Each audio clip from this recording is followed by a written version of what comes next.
بسم اللہ الرحمن الرحیم الحمد للہ وکفی وسلام علی عبادہ الذین اصطفی الذین اذھب اللہ عنہم الرجس وطہرہم تطہیرا۔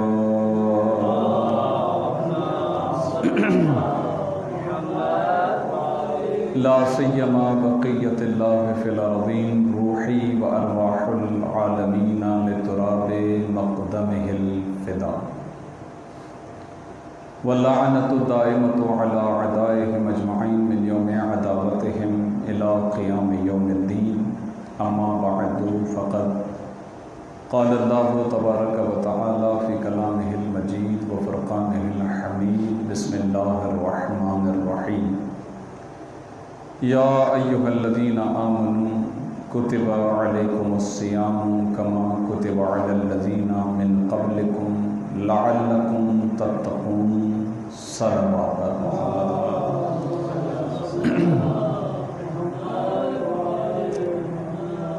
عزیزان گرامی قدر، ماہ رمضان المبارک کا آغاز ہو چکا اور آج الحمدللہ پہلا روزہ مکمل ہوا۔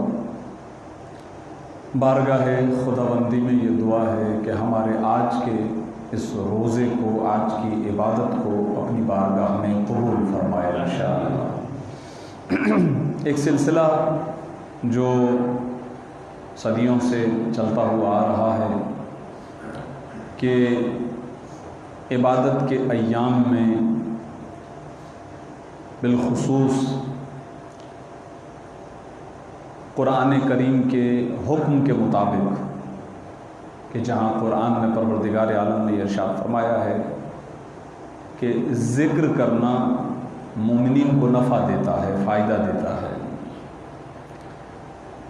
مسلسل تعلیمات الہیہ کا ذکر کیا جانا ایک سلسلہ ہے جو مسلسل چلتا ہوا آ رہا ہے۔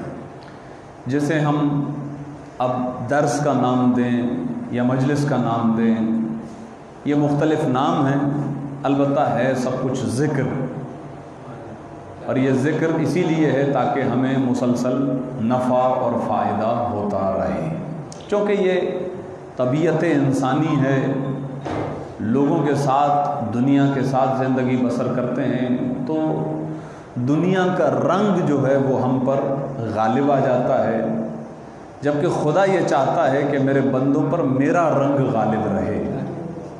قرآن میں ہے کہ صبغت اللہ، اللہ کا رنگ، اور اللہ کے رنگ سے بہتر کوئی اور رنگ نہیں ہے، لہذا یہ اللہ والا رنگ بندے پر رہے، اس کے لیے مسلسل انسان کوشش کرتا ہے کہ ذکر خداوندی ہوتا رہے، تعلیمات الہیہ کا ذکر ہوتا رہے۔ بس یہ ماہ رمضان المبارک میں جو دروس کا سلسلہ ہوتا ہے، یہ بھی در حقیقت یہی ہے کہ دنیاوی رنگ اتر جائے اور خدائی رنگ آ جائے۔ الحمدللہ مدرسہ مدینۃ العلم اکیڈمی میں گزشتہ سال کی طرح اس سال بھی ماہ رمضان المبارک کے دروس کا سلسلہ رکھا گیا ہے فوراً بعد نماز مغربین، جس میں مختلف علماء حضرات انشاءاللہ ان دروس سے خطاب فرمائیں گے۔ آغاز کے جو 4 دروس ہیں انشاءاللہ میں طالب علم آپ کی خدمت میں حاضر ہوں۔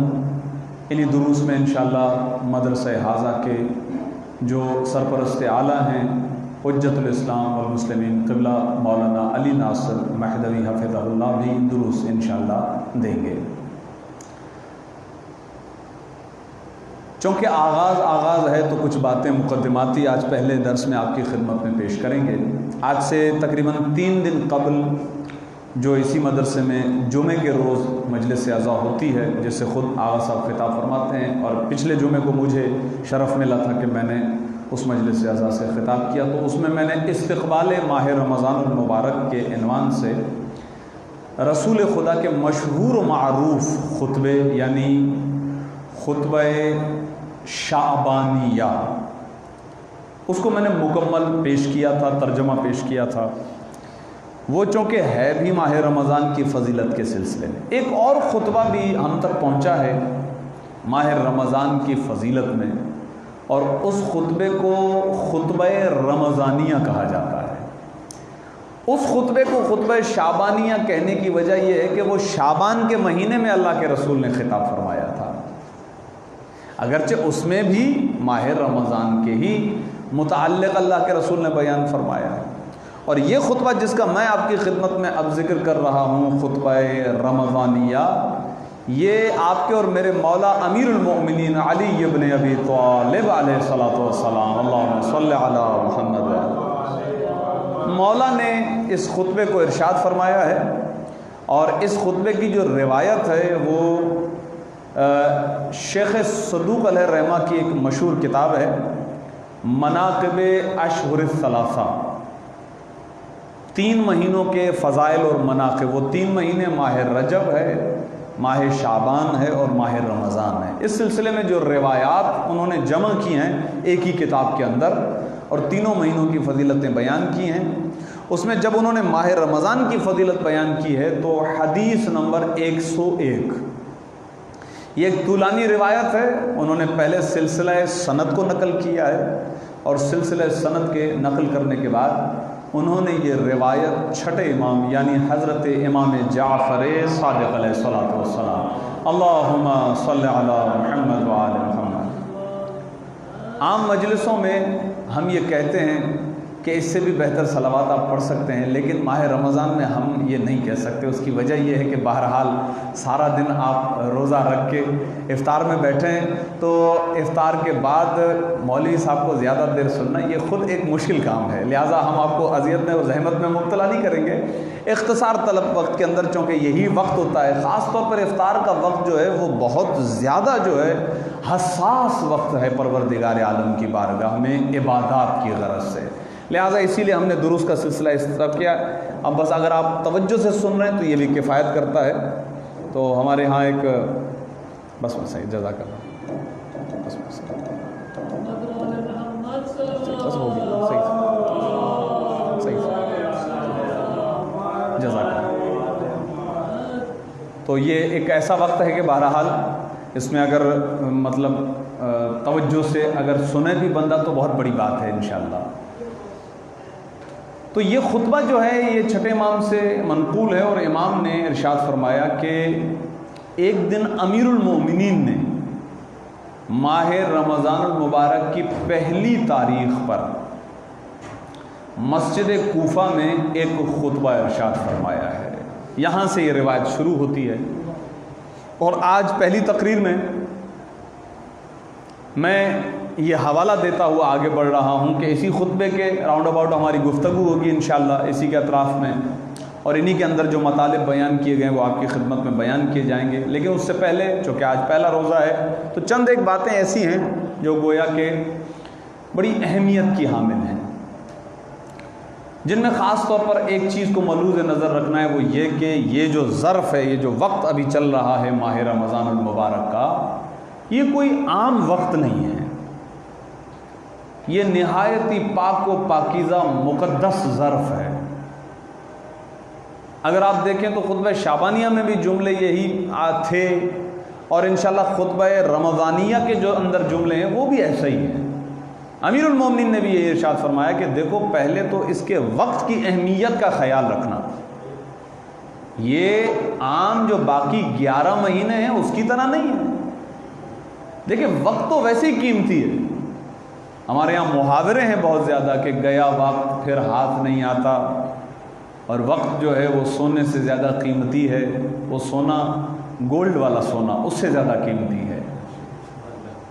اب آئیے آپ کی خدمت میں پیش کیا جائے کہ بعض روایات بھی ہیں، یہ تو میں نے محاورے تیزی میں بیان کیے، لیکن بعض روایات بھی ہیں کہ قیامت کے میدان میں پروردگار عالم جو سوالات کرتا ہے اپنے بندوں سے، ان میں سے ایک سوال اس کی عمر کے متعلق ہے، اس کے وقت کے بارے میں ہے کہ ہم نے تمہیں وقت دیا، تم نے اس وقت کو کہاں پر خرچ کیا ہے، کیسے صرف کیا ہے وقت کو۔ آپ اندازہ لگائیے، واقعاً جو ہے ہم اپنے وقت کا حساب نہیں دیکھ سکتے۔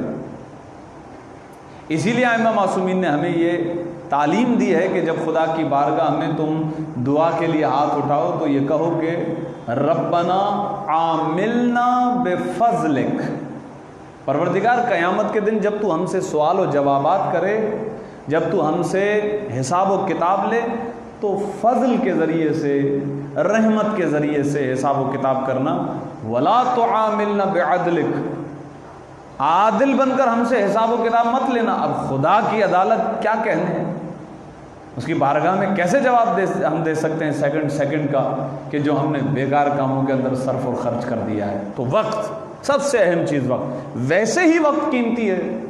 پھر سونے پہ سہاگا یہ کہ وہ ماہ رمضان کا وقت ہو، کہ جس کے بارے میں فرمایا گیا کہ ساعاتہ افضل الساعات، اس کی گھڑیاں، اس کے سیکنڈز، اس کے لمحے یہ بہترین لمحے ہیں۔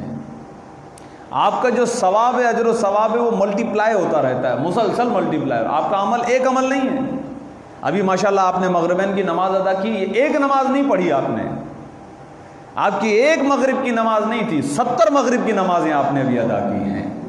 ایک نماز عشاء نہیں پڑھی ہے، 70 نماز عشاء پڑھی ہے آپ۔ روایات ہیں، یہ تو واجب ہے، اور چہ جائے کہ مستحب۔ تو یہ سب سے پہلی چیز جو آپ کی خدمت میں آج کے اس درس میں جو مقدماتی باتیں ہونے والی ہیں، ان میں پہلی چیز جو آپ کی خدمت میں بیان کر رہا ہوں وہ یہ کہ اپنے وقت کو جو ہے وہ ماہ رمضان المبارک میں بہت زیادہ کیئر کے ساتھ، تحفظ کے ساتھ اس کو سیٹ کریں، کہ ایسا نہ ہو کہ وہ بیکار کاموں میں، جیسے آج کل اگر خدا نخواستہ آپ کے سامنے ٹیلی ویژن کھلا ہوا ہے تو پھر تو آپ 2 گھنٹے 3 گھنٹے تک بھی بیٹھے رہیں، شاید آپ کو تھکاوٹ نہ ہو۔ اس کی وجہ یہ ہے کہ ہر نئی آن میں آپ کو نیا ڈرامہ دیکھنے کو ملے گا، ہر نئے سیکنڈ میں آپ کو نئی کہانی سننے کو ملے گی، تو شاید آپ 3 گھنٹے بھی بیٹھے رہیں تو آپ بور نہیں ہوں گے۔ لیکن وقت کا ضائع ہونا یہ ضرور ہے، یہ کسی عبادت وغیرہ میں وقت نہیں گزر رہا، یہ وقت کا ضائع ہونا ہے۔ لہٰذا اس عمل میں اپنے وقت کو خرچ کریں ماہ رمضان المبارک میں کہ جس کا حتمی فائدہ آخرت کے اندر ہونے والا ہو، حتمی فائدہ ہو کہ اس کام سے مجھے آخرت میں، دیکھیں ایک ہے دنیاوی فائدہ، ہو سکتا ہے آپ کی معلومات بڑھ جائے، اس سے زیادہ اور کچھ نہیں ہو سکتا، آخرت کا فائدہ حتمی ہو عبادت کے علاوہ۔ میں جو آپ کی خدمت میں بات پیش کر رہا ہوں، ایسا نہیں کہ یہ صرف ہمارا کوئی تجزیہ ہے یا جو آپ کی خدمت میں پیش کر رہا ہوں ہمارا اوپینین ہے، نہیں، ہمارے لیے ائمہ معصومین کی حیات مبارکہ حجت ہے، اور چوتھے امام حضرت امام زین العابدین علیہ الصلوۃ والسلام، اللہم صلی علی محمد۔ ماشاءاللہ یہاں جتنے مومن تشریف فرمائے، نمازی پرہیزگار بیٹھے ہوئے ہیں، آپ دیکھیں غور کریں تو آپ نے مفاتی میں یہ روایت پڑھی ہوئی، ماہ رمضان کی فضیلت میں آپ کو ملے گی کہ چوتھے امام دعا، استغفار، قرآن کی تلاوت، ذکر خداوندی، درود، اس کے علاوہ ماہ رمضان میں چوتھے امام کو کچھ بھی کلام کرتے ہوئے سنا نہیں گیا۔ بس یعنی کیوں بلا وجہ بول کے، باتیں کر کے، گپے لگا کے ادھر ادھر اپنا وقت ضائع کریں، جبکہ بہترین وقت پروردگار عالم نے دیا ہے، گولڈن پیریڈ پروردگار عالم نے ہمیں دیا ہے، جہاں آپ کا عمل ڈبل ٹرپل اور نہ جانے کتنا اس کے اندر اجر و ثواب کا بڑھاوا ہو رہا ہے۔ یہاں تک کہ جو خطبہ ہمارا موضوع ہے، اس خطبے میں بھی انشاءاللہ کل اس کے جملے میں آپ کی خدمت میں اس کا آغاز کروں گا، آج تو گویا اس کے لیے بطور مقدمہ گفتگو پیش کی جا رہی ہے کہ وہاں بھی میرے مولا نے یہی بیان کیا ہے کہ تمہارے لیے لازم ہے کہ اپنے امور کو منظم کرو، اپنے کاموں کا شیڈول بناؤ، ٹائم ٹیبل بناؤ، آپ کا کام، آپ کی زندگی منظم ہو۔ یہ اگرچہ اگر آپ نہج البلاغہ میں پڑھیں تو میرے مولا نے جو وصیت کی ہے زندگی کے آخری لمحات میں، اس میں بھی یہی ہے، امام حسن حسین کو ارشاد فرمایا وَنَظْمِ أَمْرِكُمْ، اور میں تمہیں جو ہے وصیت کرتا ہوں کہ اپنے کاموں کو منظم کرو، ان کا ٹائم ٹیبل بناؤ، یعنی اس کا مطلب یہ ہے کہ اپنے وقت کو ضائع مت کرو۔ تو عزیزان گرامی قدر، ماہ مبارک رمضان یہ ہمارے لیے بہترین گولڈن پیریڈ ہے۔ خدا کا شکر ادا کریں، پہلے تو اس نے ایک مرتبہ پھر ہمیں اتنی زندگی دی کہ ایک مرتبہ پھر ہمیں ماہ رمضان المبارک دیکھنا نصیب ہوا۔ اسی مہینے میں ہم پروردگار عالم کی بارگاہ کے مہمان ہیں، وہ ہمارا میزبان ہے۔ تو قابل مانا اس نے ایک مرتبہ، پھر ایک مرتبہ زندگی اتنی عطا کی کہ اس نے اپنی مہمانی میں ہمیں قبول فرمایا ہے۔ اب آپ اندازہ لگائیے، جیسا ہوگا میزبان، مہمان اسی کے اعتبار سے تیاری کر کے جائے گا۔ اگر میزبان پروردگار عالم ہو تو مہمان کو کیسے بن کے جانا چاہیے؟ درود ہدیہ کیجئے محمد و آل محمد، اللہم صلی علی محمد و آل محمد۔ تو نہایتی اختصار طلب جو وقت ہے انشاءاللہ اسی اہم وقت کے ممکنہ وقت کے اندر گفتگو کو تمام ہونا ہے۔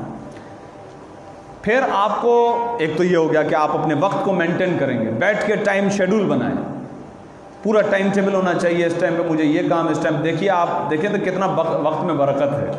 جب ٹائم ٹیبل انسان بناتا ہے تب پتہ چلتا ہے وقت ہی وقت ہے میرے پاس، نہیں بنا ہوا ادھر ادھر کے کاموں میں مصروف ہے تو کہتے ہیں ہمارے پاس وقت ہی نہیں ہے۔ اور واقعاً ہر شخص کی زبان پر یہی ہے کہ میرے پاس ٹائم نہیں ہے، برکت نہیں ہے اصل میں وقت کے اندر، کیونکہ بیکار اور لغو کاموں کے اندر اپنے آپ کو مصروف کر دیا ہے انسان نے۔ آدھے سے زیادہ ٹائم تو انسان کا اپنا موبائل اس سے لے جاتا ہے، اچھا خاصا وقت۔ پھر اہم چیز، آپ ماہ رمضان میں وارد تو ہو چکے ہیں، جتنی بھی آپ عبادت کریں گے اس ساری عبادت کا تعلق خدا سے ہے۔ خدا کا حق ہے آپ کی گردن پر جو آپ انجام دے رہے ہیں، مستحبات بھی پڑھیں گے، قرآن بھی پڑھیں گے، روزہ بھی رکھیں گے، اور نہ جانے کیا سے کیا تسبیحات، تذکیر اور سب کچھ چل رہا ہے، تحلیل و تسبیح وغیرہ سب کچھ چل رہی ہے۔ یہ حق اللہ ہے، آپ کی گردن پر ہونا چاہیے۔ لیکن ایک اہم پہلو ہے جس کی طرف اشارہ دے دوں آپ کی خدمت میں، اور وہ یہ کہ حق اللہ میں ایک بات کا خیال رکھیے گا کہ کہیں ایسا نہ ہو کہ کوئی حق عباد آپ کی گردن پر موجود ہو، کسی کا حق ہماری گردن پر موجود ہو، کوئی شخص ہم سے ناراض ہو، کوئی مومن بھائی ہم سے ہمارا ناراض ہو، اس کا حق ہم نے ضبط کر لیا ہو، اس کی کوئی امانت ہمارے پاس رہتی ہو، وہ ہم سے ناراض ہو، یہ بہت اہم چیز ہے۔ اس لیے کہ ہمارے ہاں بہت زیادہ روایات ہیں کہ قیامت کے میدان میں یہ انسان آئے گا، پروردگار کہے گا میں نے تو تجھے معاف کر دیا، لیکن جو بندوں کے حقوق تیری گردن پر ہیں جب تک وہ تجھے معاف نہیں کریں گے اس وقت تک میں تجھے اجازت نہیں دے سکتا جنت میں جانے کی۔ اور بندہ دنیا میں آپ کو معاف کر لے گا، آخرت میں معاف نہیں کرے گا، یہ ذہن میں رکھیں۔ یہاں اگر آپ پر کسی، یہاں مثلا ماں ہے، ہو سکتا ہے اپنے حق معاف کر دے آپ کو کیونکہ وہ ماں ہے، باپ ہے، ساری زندگی ہم پر اپنی لگا دیتا ہے، اس کا بھی ایک حق ہماری گردن پر ہے، ہو سکتا ہے یہاں معاف کر دے۔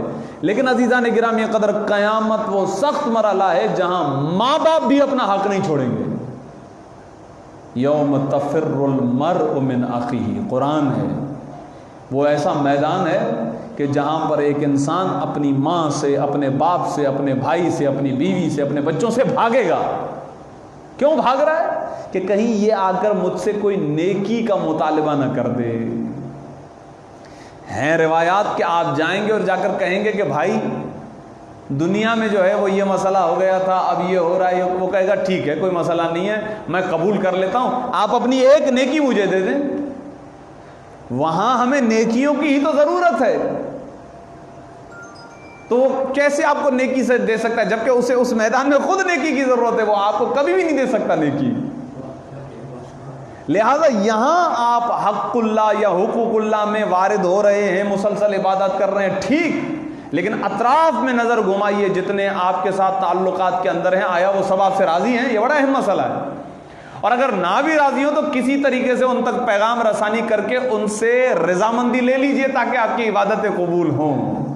ماہ رمضان المبارک میں یہ بہت بڑا مسئلہ ہے جو پیش کر رہا ہوں، کیونکہ یہ تو ہمارے جو ہے نقاب اوڑھے ہوئے جو لوگ ہوتے ہیں نا، یہ تو ان کا طریقہ کار ہوتا ہے کہ ان کا ظاہر کچھ اور ہوتا ہے، باطن کچھ ہوتا ہے، اسی کو منافقت کہتے ہیں۔ جیسے کہ یہ رسم بھی چل پڑی ہے کہ کسی کے بھی ہڑپ کرتے رہو، مال کو غصب کرتے رہو، اور اس کے بعد پھر 100 دیگیں راہ خدا میں خرچ بھی کرتے رہو کہ بھائی یہ تو خرچ نہیں کر رہے ہیں تو ہم ان سے چھین کے ہم خرچ کر رہے ہیں۔ ایسا نہیں ہے۔ انما یتقبل اللہ من المتقین، پروردگار فقط اس کا عمل قبول کرتا ہے کہ جو متقی ہے، قرآن کہتا ہے یہ۔ لہٰذا عزیزان گرامی قدر، یہ دوسری چیز جو آج کے درس میں آئی وہ یہ کہ پوری طریقے سے اپنی جان کی خلاصی کر کے خدا کی بارگاہ میں وارد ہو جائیں. اگر کوئی راضی نہیں ہے، کسی کا حق ہمارے ذمے ہے، کسی نہ کسی اعتبار سے کسی بندے مومن کا حق ہماری گردن پر ہے، تو کوشش کریں اس سے مصالحت کر لیں. اگر آپ اس کا حق ابھی نہیں دے سکتے، اس کنڈیشن میں نہیں ہیں، جیسے خاص طور پر ایک اہم مسئلہ ہے خمس کا، بھی آپ کی خدمت میں عرض کر دیتا ہوں. وہ بھی یہ مسئلہ ہے کہ بسا اوقات ہمارے ذمہ خمس آ چکا ہے لیکن ابھی ہم دے نہیں پائے. تو چلیں اگر نہیں دے پائیں تو کم از کم مرجے یا مرجے کے وکیل سے آپ مصالحت کر لیں تاکہ آپ کی عبادت قبول ہو سکے، تاکہ آپ کا باقی خرچہ کرنا جائز ہو سکے. یہ بڑے اہم مسائل ہیں. ہماری ان کی طرف ہماری عملی طور پر ہماری توجہ نہیں ہوتی ان چیزوں کی طرف، لیکن یہ چیز دیکھنا بہت ضروری ہے. تیسری اور آخری چیز جو آج کے درس میں آنے والی ہے وہ یہ دیکھیں، میں بالکل عوامی سطح پر آ کر آپ سے بات کر رہا ہوں، کوئی مشکل باتیں نہیں کر رہا آپ سے. وہ یہ ہے کہ میں آپ ہی کے افراد، آپ ہی انسانوں میں سے ایک انسان ہوں، تو اپنے آپ کو بطور مثال قرار دے کر مثال عرض کرتا ہوں. ہماری ایک کیفیت ہوتی ہے، ایک گناہ ہے کہ جو ہم کر رہے ہیں، ہم سے ہو رہا ہے، کوشش کرتے ہیں کہ وہ گناہ ہم سے نہ ہو، لیکن بہرحال تھوڑے وقت گزرنے کے بعد پھر وہ گناہ ہم سے ہوتا ہے. اچھا، اس گناہ کے بعد ہمیں فوراً ندامت بھی ہوتی ہے. ندامت کا مطلب ہے پشیمانی. فوراً ہم پشیمان ہوئے کہ یہ ہم سے نہیں ہونا چاہیے تھا. خدا کا شکر ادا کریں کہ یہ ندامت ہوتی ہے. پہلی چیز تو یہ ہے. اس لیے کہ بعض روایات میں کہ کیا تم سمجھتے ہو کہ یہ زبان سے استغفر اللہ ربی واتوب الیہ کہنا یہ استغفار ہے؟ یہ استغفار نہیں ہے. گناہ کے بعد پشیمان ہونا یہ استغفار ہے. زبان سے بھلے آپ نہ بھی کہو، وہ ایک ذکر ہے، اس کی اپنی فضیلت ہے، لیکن اصل چیز کیا ہے؟ استغفار. وہ ندامت ہے، وہ احساس شرمندگی ہے، وہ پشیمانی ہے جو گناہ کرنے کے بعد مومن کے دل میں آتا ہے. یہ خدا کا لطف ہے کہ بندہ مومن کے دل میں گناہ کرنے کے بعد احساس شرمندگی رہے. لیکن ایک چیز پر توجہ کرنے کی ضرورت ہے، وہ یہ کہ کہیں نعوذ باللہ من ذالک، نعوذ باللہ من ذالک، کہیں ہم خدا سے مذاق تو نہیں کر رہے. آپ کہیں گے کیا انسان خدا سے مذاق کر سکتا ہے؟ جائیے سورہ مبارک بقرہ پڑھیے، لکھا ہوا ہے، پروردگار عالم نے کہا ہے کہ یہ ایسے لوگ ہیں کہ جو ہم سے ہمارا مذاق اڑا رہے ہیں. یہ ہمارا مذاق اڑا رہے ہیں. اگرچہ خدا نے وہاں پر جواب دیا ہے کہ یہ ہمارا کیا مذاق اڑائیں گے، یہ تو اپنا خود اپنی ذات کا مذاق اڑا رہے ہیں. یہ تو اپنا مذاق اڑا رہے ہیں، ہمارا کیا مذاق اڑائیں گے. مذاق اڑانا کیسے؟ میں نے ابھی استغفار کیا، باہر نکلا، پھر گناہ، پھر واپس آیا اور جہاں نماز میں بیٹا پروردگار بس غلطی ہو گئی، پھر گناہ. اب بتائیے یہ مذاق نہیں ہے تو کیا ہے؟ تھوڑی دیر کے لیے آپ جہاں پر جاب کرتے ہیں، آپ جہاں پر کام کرتے ہیں، جو آپ کے اوپر والا ہے، جس کے ماتحت آپ ہیں، آپ کو وہ آرڈر کرتا ہے آپ غلطی کیجئے، ایک مرتبہ معاف کرے گا، دوسری مرتبہ معاف کرے گا، تیسری مرتبہ یہی وہ غلطی ہوگی جو سبب بنے گی کہ آپ کا اور اس کا رشتہ منقطع ہے، آپ کو جاب سے نکال دیا جائے گا. بھئی یہاں غلطی کی گنجائش نہیں ہے. یہ پروردگار عالم ہے، بڑا رحمان ہے، بڑا رحیم ہے، کہ جس نے فائنل تو نہیں کیا ہے کہ 3 مرتبہ کرو گے تو اس کے بعد معاف نہیں کروں گا، 4تھی مرتبہ کرو گے تو اس کے بعد معاف نہیں کروں گا. نہیں، مسلسل تو کیا زندگی کی آخری سانس تک بھی آ جاؤ تو ہمارے دروازے تمہارے لیے کھلے ہوئے ہیں. لیکن عزیزان گرامی قدر، کیا یہ مذاق تو نہیں ہے جو ہم خدا سے کر رہے ہیں؟ اس کو قرآنی اصطلاح میں کہتے ہیں توبہ نصوح. ایسی توبہ کہ جس کے بعد گناہ نہ ہو. ماہ رمضان میں داخل ہونے سے پہلے ایک مرتبہ توبہ نصوح بھی ضروری ہے، پکا ارادہ. اب آپ کیا سمجھتے ہیں مولانا صاحب، ہو سکتا ہے ہم نے کافی مرتبہ پکا ارادہ کیا؟ عزیزان گرامی قسم بخدا، آپ خود جج ہیں، میں جج نہیں ہوں.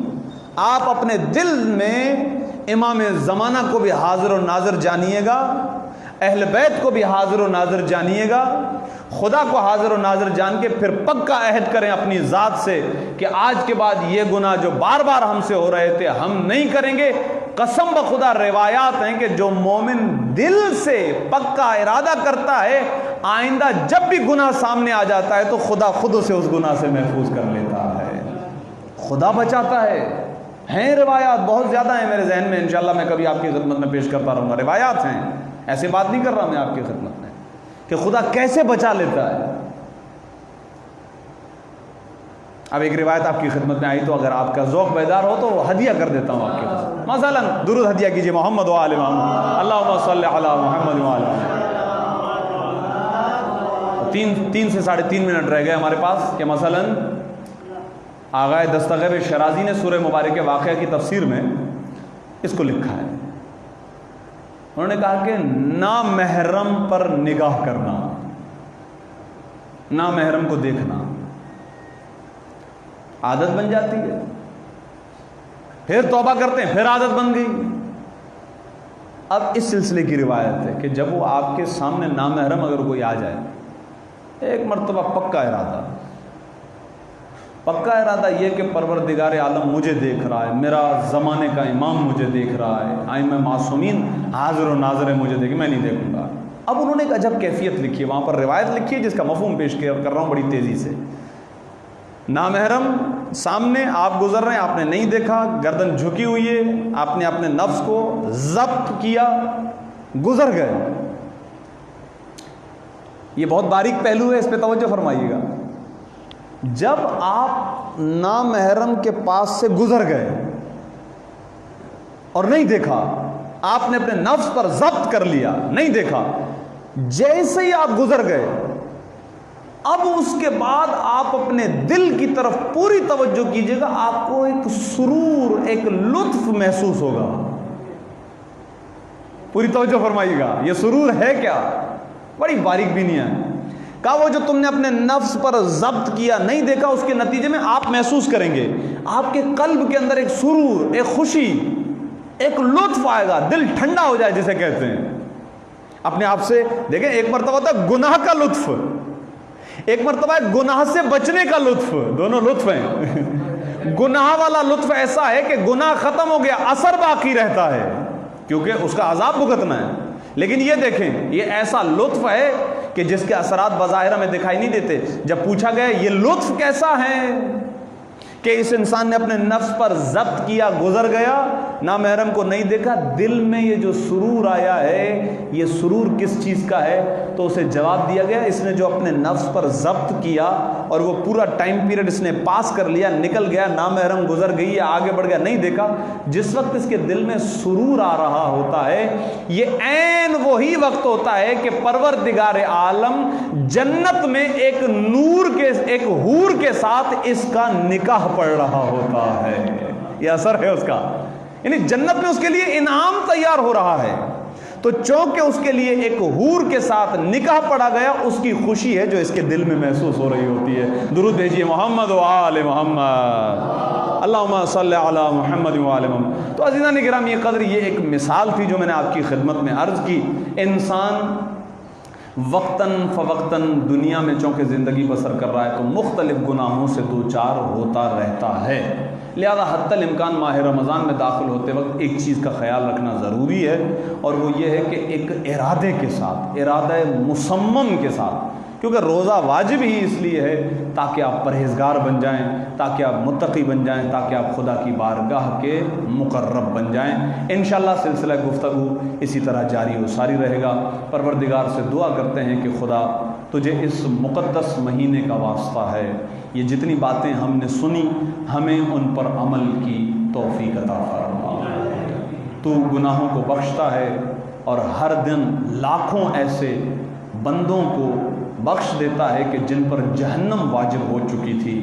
کہیں نہ کہیں ہمارے لاشعوری گناہوں کی وجہ سے اگر ہمارا نام ان لوگوں میں لکھا جا چکا تھا تو تجھے واسطہ ہے تیری عظمت کا، تجھے واسطہ اس مہینے کا، ہمیں بھی جہنم سے آزادی کا پروانہ عطا فرما، ہمارے گناہوں کو معاف فرما، ہمارے عمل کو مستحکم اور قوی بنا. خدایا یہ ناقصدنا سی دعائیں قبول فرما. یہ مومنین جو یہاں تشریف فرمائے، پروردگار سب کی دعاؤں کو قبول فرما. جو بیمار ہیں انہیں شفائے کلی عطا فرما.